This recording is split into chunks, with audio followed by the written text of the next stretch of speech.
What's up, YouTube? It's Dade here to talk about the roster cuts, the presser with Mike McDaniel and Chris Greer, the 53-man roster, and the opening day depth chart.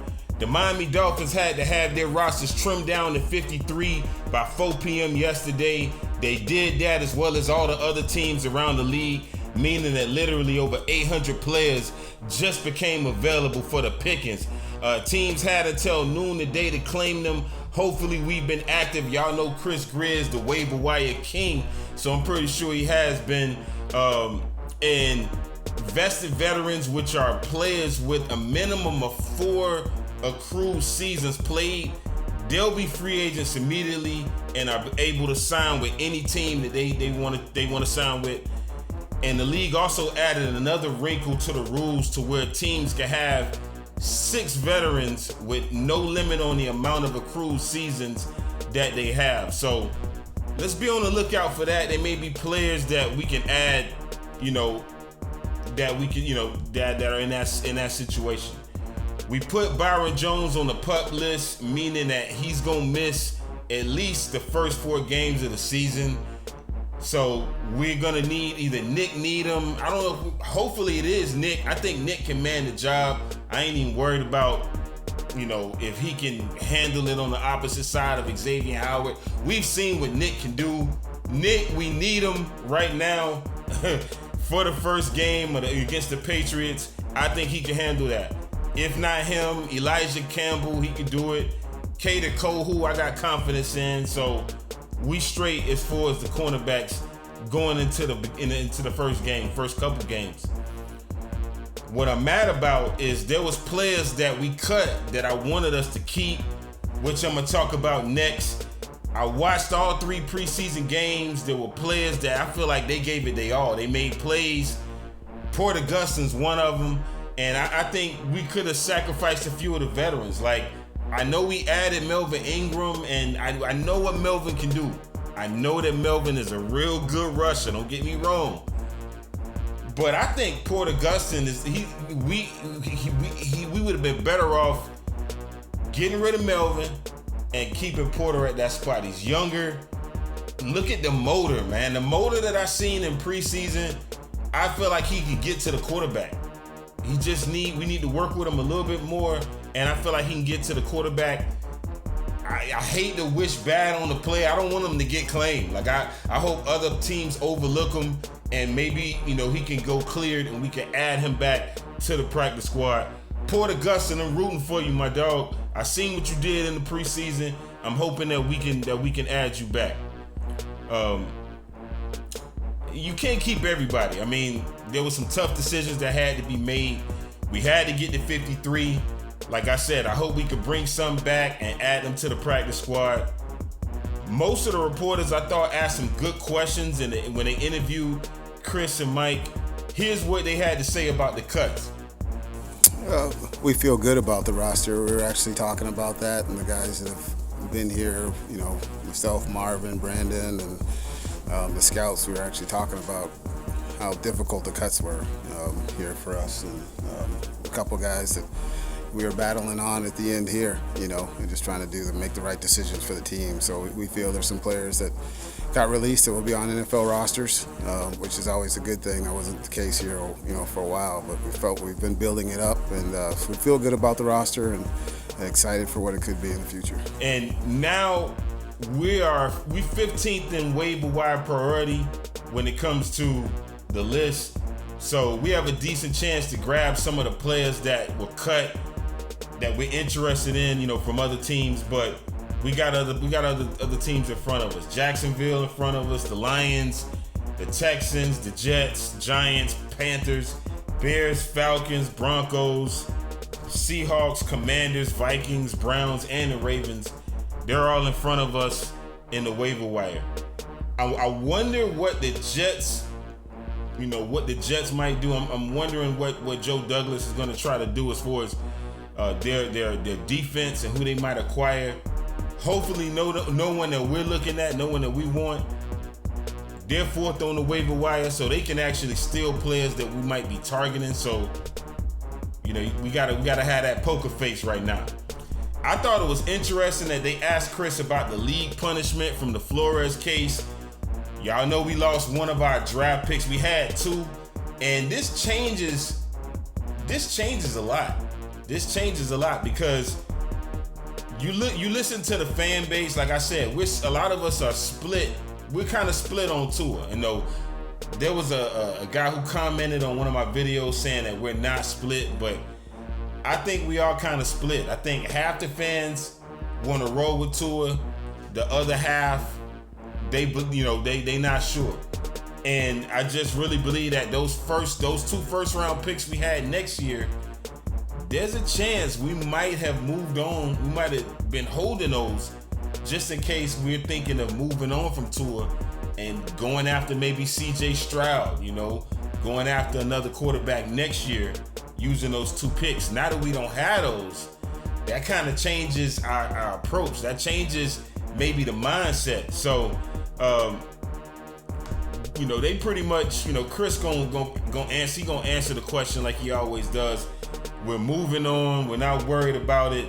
We're moving forward, and Chris gonna try to find a way to put us in a good situation with the draft. I believe that he's shown me since he's taken over that he can move up and down the draft, and he can be smart with who to trade, how to get, what teams are desperate. Seems like he's keen to that. So I ain't worried about that. What I didn't like about this presser was even though Chris Graham Mike already answered the questions about Skylar Thompson, pessimistic Chris Perkins had to ask a dumb question to spark a potential quarterback controversy. This is what some of them would do. They did it to Flores, they'll do it to Mike. Even though he's cool with the media, don't get it twisted. They will start a quarterback controversy if they don't like Tua or if they don't like the coach. That's just pretty much, standard procedure when it comes to Dolphins media. But that's why y'all got me. That's why I started this channel. All I provide is dope content, and it's all about the strategies on how we can beat these teams. Damn all the drama, damn the controversies. I mean, I might talk a little bit about it, if it's something really, really interesting, but we talking about strategy here. How do we beat these teams? How do we get to Super Bowls? That's what we focused on as fans. Let's take a look at the 53-man roster and talk about the cuts and potential additions from players cut from other teams. I got some ideas on who I think we could add. Starting with quarterbacks, we kept 3 on the roster. 2 is the starter. Teddy Bridgewater is probably going to be number 2, and Skylar Thompson's number 3. A lot of fans are wanting Skylar to be number 2. I understand that the reason for that, obviously, he's played phenomenal, and I like what I see too, and I even see the potential of Skylar being the starter. I'm not gonna lie. I'm gonna be honest with y'all. But Teddy Bridgewater has been there. As a coach, it's good for Mike to have a veteran that's been on the team, that's done this before, that's been on teams, been in systems, and knows how to keep the ship afloat, keep the ship sailing. You seen what Teddy did when he was backing up Drew Brees. Drew got hurt. Teddy was balling. I think they went on, didn't they? I think he only lost one game or didn't lose a game. Like 5 games they won with Teddy Bridgewater starting and under center. He knows he's a bridge.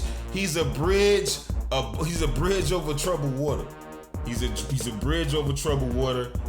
We need that. You gotta have that just in case. And he's a veteran, but he's not an old veteran quarterback. He's a veteran that is still fairly young and could potentially be a starter. I mean, it could be a quarterback controversy with Teddy and Tua. I don't want it to be, but you never know. I mean, he started in other places. Other coaches have believed in him as a starter, so he could be the bridge if we decide to move on from Tua to the next quarterback. You never know. But they asked Chris Greer and Mike McDaniel, was it a no-brainer to keep Skylar Thompson on the 53? Here's what they had to say about it.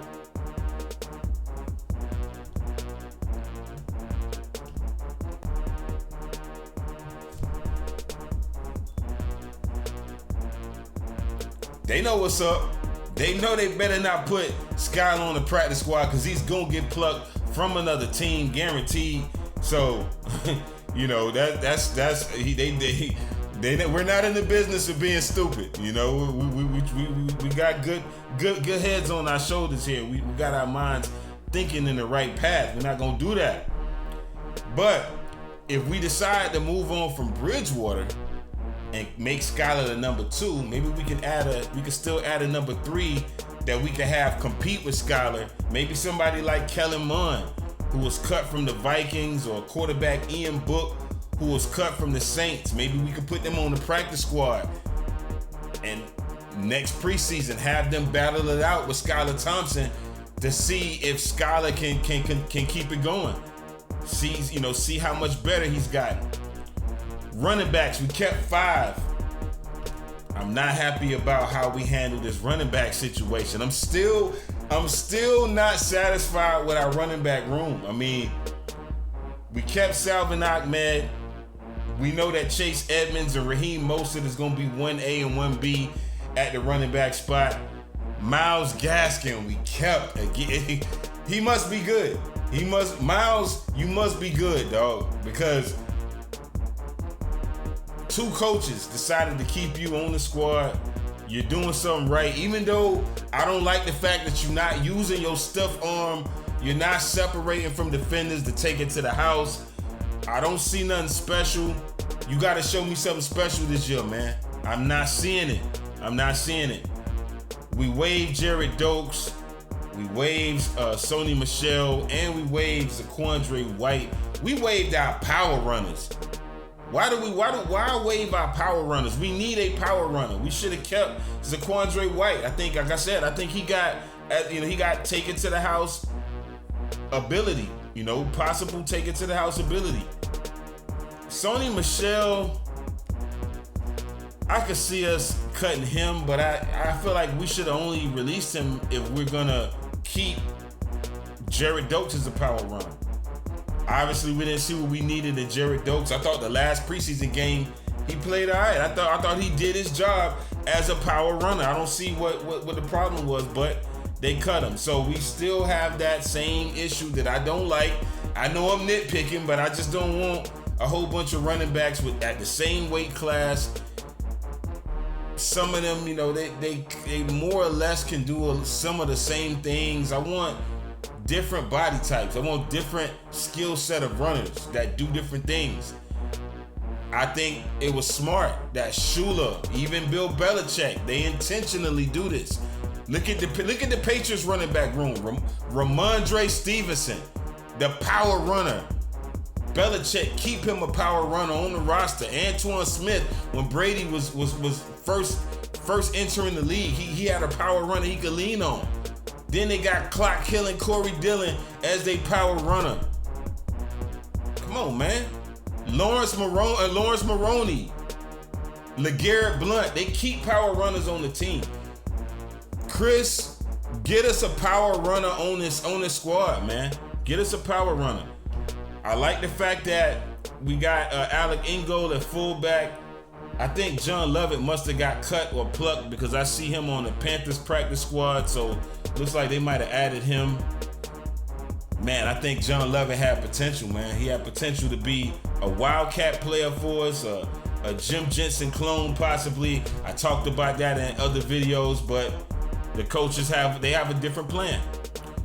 They talked about Tua being comfortable with the running back weapons and Mike McDaniel's attack in the running back room and how it's built. Here's what they said about the running backs. That process was brutal. It was a good thing for the Miami Dolphins, but that competition was real, and it was just continued ops. There was some game tape involvement. It was much more than that. It was just a whole progression from the onset. So that room was very, very healthy in terms of how they tried to make each other better, but they were competing against each other, but they were also rooting for each other. Sony did not make it easy, but to those guys' credit, One of the things that I was so impressed with was, shoot, you can remember like it was yesterday, whenever we were signing running backs in the offseason, Miles and Essay in particular were, how they handled that was not sulking. It was like clockwork. They were outside of on the field with weight vests on working, so we feel very good about the group we were able to assemble, and I think it would be shortchanging all of those guys to not emphasize that it was the group of them competing but working together that raised those guys' level of play. Now, when I look at the waiver wire and the players that was cut from other teams, there's some interesting running backs that I think we should add either to the practice squad or to replace either Myles Gaskin or Salvin Ahmed with. One of the running backs that I like from that's on the waiver wire right now, running back Tyler Beatty, who was cut from the Ravens. I think Beatty can help us in the kicking game right now. Even though we got Sherfield on the squad, I think Beatty can help us in the kicking game right now. And he could be a possible Raheem Mostert replacement in a year or two. I believe he could do a lot of the same things that Mostert could do, and he's younger. So, Chris, let's keep that in mind, man. Running back Stevie Scott III, who was cut from the Broncos, 6'2", 231 pounds. He's a power runner, solid receiver in the flat, flexible enough to catch passes that's thrown behind him, which you see on tape. Doesn't have elite speed, but he has enough to beat linebackers off the edge. And I think he's built kind of like Gus Edwards as far as height and weight. Doesn't have wiggle and bounce, but he's a north and south angry type runner. We need that on this team. He's built like Zonka. That's what I'm talking about. Chris Greer, let's take a look at him. Running back Letty Brown. Y'all, if you've been following me from one of my earlier episodes when I did the East-West Shrine Bowl, I talked about Letty Brown. He got cut from the Chargers. 6 foot, 214 pounds. I want to see him get to 220 if he was to join our squad and get in our strength program. If you, like I said, if you've been following me, Letty Brown, he's broke a lot of tackles in college, and again, he's an angry tackle breaker. I think he could be a better version of Sony Michel, who got claimed shortly after we cut him. So let's keep him in mind. Fullback Ben Mason, cut from the Ravens. Maybe he could be someone that we could put on the practice squad that could possibly replace Alec Ingold maybe in a year or two. You got to be thinking ahead. We trying to build a farm right now. We got the clones on the squad. I think Tyreek Hill is a clone. He's a mold for what we should be looking for in the future. We need to find another Tyreek Hill before Tyreek Hill contract ends. Speaking of wide receivers, we kept 5.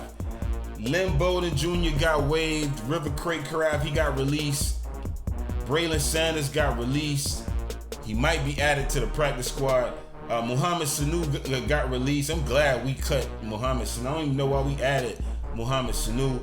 Preston Williams got released. So we rolling with Tyreek Hill, Jalen Waddle, Seti Wilson, Eric Eazy-E Nzukama, and Trent Sherfield as of right now.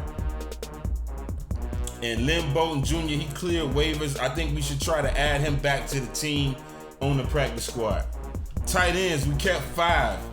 Mike Gesicki, Durham Smythe, Hunter Long, Tanner Connor, who I'm glad we kept, and Sethan Carter.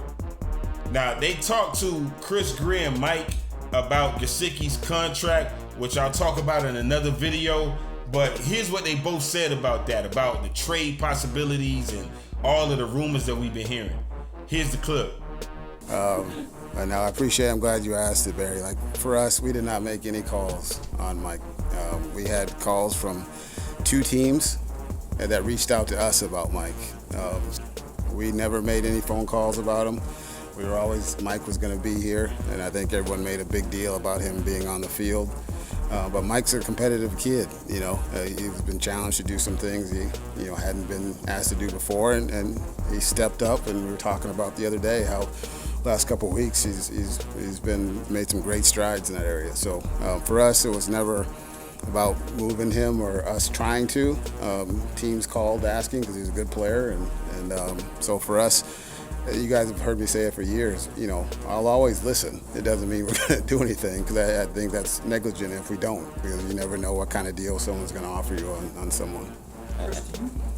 No, the coolest thing too is there was noise that he was alluding to, and one of the cooler parts of training camp for me in general, I made a point to the team the other day, was that, you know what Mike worried about and all that? About getting better at blocking and catching. And he's there each and every day. He's doing one or two things better to his standard of the way he wants his football to look. And that's all you can ask for. That's a guy that teammates and coaches and everyone respect are the ones that can ignore the noise and just try to get better. Some fans might be surprised, but I'm not surprised with us keeping undrafted rookie Tanner Connor, who was he's a converted wide receiver, had a strong start to camp until an injury sidelined him for the last 3 weeks. And he even played good in the preseason. I think the Raiders preseason, he made some plays out there. And he's a candidate to be placed on injured reserve, which would sideline him for 4 games and allow him to return at some point this season. They asked Chris and Mike about Tanner Connor and why they decided to keep him on the roster. Here's what they said. Tanner did a good job here. We visited with him on a 30 visit in the spring and got him in here, and he improved every day. He worked hard. He's a smart kid. He's really wants to improve his craft and really wants to play in the NFL, and so it's been fun watching him take to the coaching, and he's done a great job, and so for us it's he'll be back here shortly, so this is not anything where it's IR with him, and it was just we felt that talent-wise we would have lost him. We had multiple people, other teams just calling, asking about him, and we think he's got a good future here potentially. So for us, we're excited to have him here. Tanner has tremendous talent. I mean, he really does. He's an all-around athlete, track speed, and I think Mike can use him at ace formations in tandem with Gesicki. Maybe have him as a bookend on the other side of Gesicki, or he can use him in 3 tight end jumbo sets. And just think about it. Since he got speed like a wide receiver, he could change directions. We could possibly flex him out on them jumbo sets. And that'd be dangerous because they got to worry about the run, the blocking from the other 2 tight ends, and another big target with the speed of a wide receiver out of that jumbo set that we can motion. So, it's a lot of things that we could do. And just like they said, multiple teams were interested in acquiring his skill because they see the same thing. They want to add them to their squadrons. We got a chance to keep him here, so I'm happy about that. I like Sethan Carter, but I think we need a tight end that's more explosive than him. I hope we look to add one of those Howards, one of the Howards that's out there.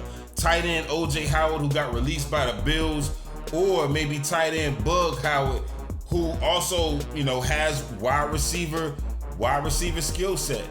Did that at Carolina. So one of those two, or tight end Thaddeus Moss, who got cut from the Bengals. I think they might have added him to their practice squad, but he's the son of Randy Moss. He gotta have some ability. I'm pretty sure it's in the genes. Maybe we could try to add him as a possible tight end. We kept 8 offensive linemen.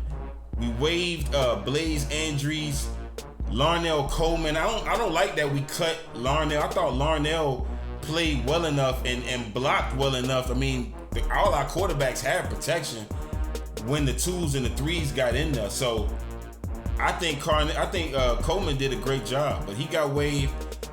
We kept Michael Dieter. Kellen Deesh got waived. Solomon McKinley got waived. Adam Pankey got released. Keon Smith, he also got released. So we got T. Stead at left tackle, We got Liam Eichenberg, who's gonna play left guard. We got either Connor Williams or Dieter. I would keep Dieter at center and let Connor Williams be the backup. We kept Greg Little. I was happy about that. I thought him and Larnell Coleman did a great job, but sounds like it was that he was in the numbers crunch, so they had to choose between him and Greg Little, and they chose Greg. We kept Robert Jones, which I'm surprised about that. Austin Jackson, he's going to play that right tackle spot, and Robert Hunt is going to play that right guard spot for us. And we got to have 8 linemen active on game days to make the 48 players active on game day. I wouldn't be surprised to see us add some depth in the coming days, especially at center and tackle. Center Alec Lindstrom, who I had on my draft board, he got released by the Cowboys, so I hope we can add him to the practice squad. They might have added him to their practice squad, but I want us to add him definitely. I think he could be groomed to compete with Dieter and Connor, and we need more competition at that spot. Alex Leatherwood, the tackle from the Raiders, he got cut and he got claimed by the Bears. I was hoping that we could add him because he come from that Alabama Crimson Tide program.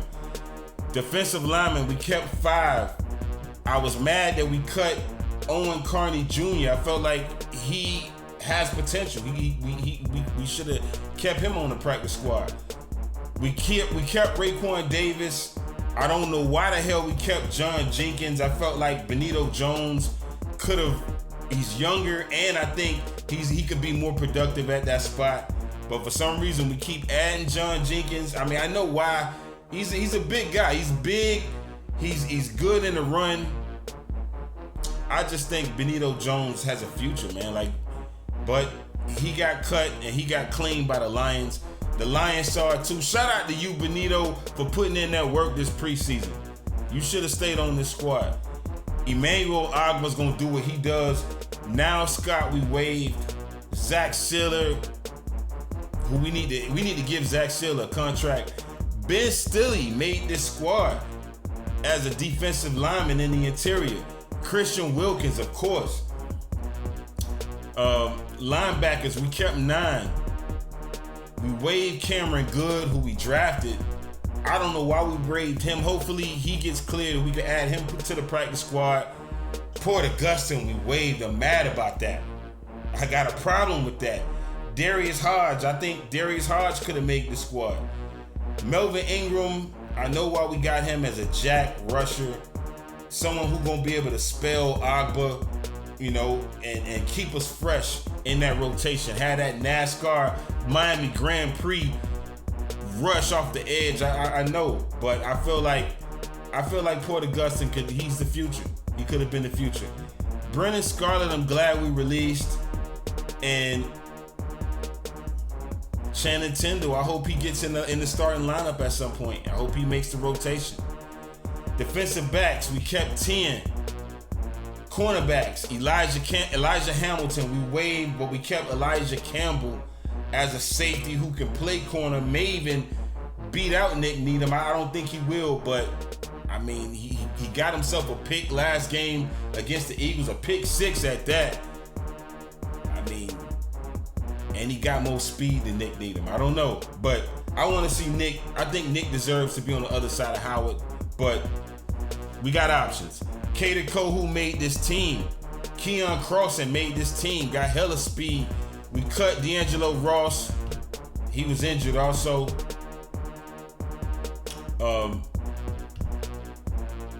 I wouldn't mind us replacing Noah Igbenogany. If we do replace him, I think we can replace him with recently cut cornerback Cohen Elder, who was cut from the Commanders, but added to their practice squad. Maybe we could plug him, from their practice squad, add him on our team, and I think he may be able to do a better job than Igbenogany.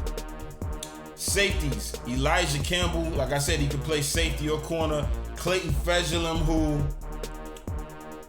he's a good special teamer. He makes solid tackles. Usually when he tackles the defender, they stop right there. So he does prevent yard after catch, but I feel like we could find somebody else, man. We could find somebody else. I like Clayton Fejedelem, but he's limited. Javon Holland, Brandon Jones, Veron McKinley III, we waived. Eric Rowe and Quincy Wilson, we released. So I'm good with Campbell. I'm good with Campbell, Jones, and Rowe, and Holland. I'm good with that group. Special teams, we got punter Thomas Morstead, kicker Jason Sanders, and long snapper Blake Ferguson. No surprise here, you know. I knew that was gonna pretty much be what that was. Physically unable to perform the pup list, like I said, Byron Jones. I am worried about that, but I think that's also why we added cornerback Mackenzie Alexander. So we'll see how everything shakes up. We'll see what Chris Greer does. You know, he's gonna, like I said, he's the waiver wire king. So I expect us to definitely add some surprises, add some talent that we probably never heard of, but they're gonna be some hidden gems. Y'all let me know what y'all think about the cuts. Let me know what y'all think about the 53. Till next time, signing off. Y'all know what it is. The Big Fish Network, TBFN.